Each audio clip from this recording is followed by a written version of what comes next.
Shoreline fishermen say they're approaching their financial breaking point. Regulations and the rising cost of fuel are drying up profits. In this exclusive report, News Channel 8's Tina Detel shows us how they're desperately fishing for answers.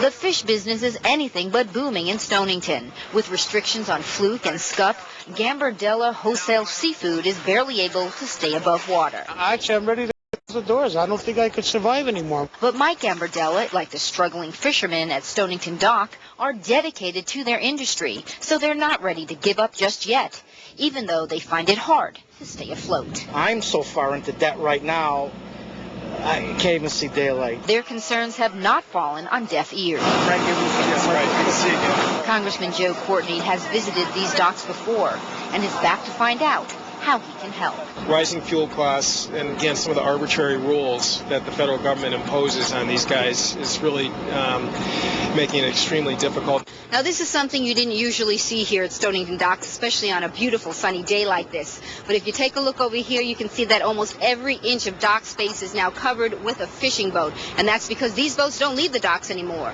The fishermen tell us that they cannot go out. They just can't afford to go out and try to make a living.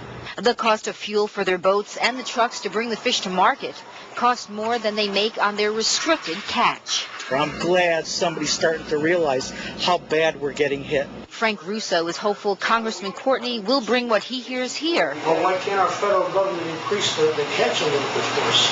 The fish are there. Back to Washington. In Stonington, Tina Detel, News Channel 8.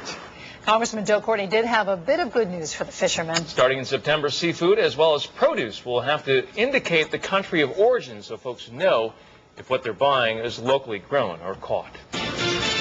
Held in